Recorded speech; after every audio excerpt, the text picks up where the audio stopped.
Hello guys, today I'm going to show you how you can send fax message from your LENOVO Tab M11.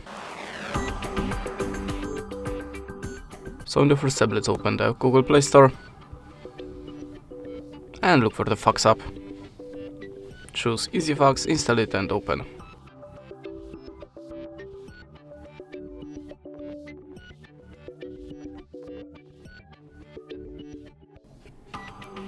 To show again this 3 credits banner, restart the application.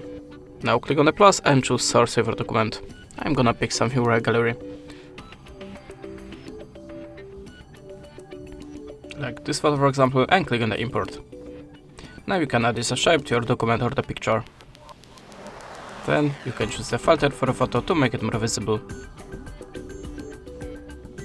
Now choose the country from the list and type the number in this place. To send the message, just click on this button. That's it. Thanks for watching, leave us a like, recommend, and goodbye.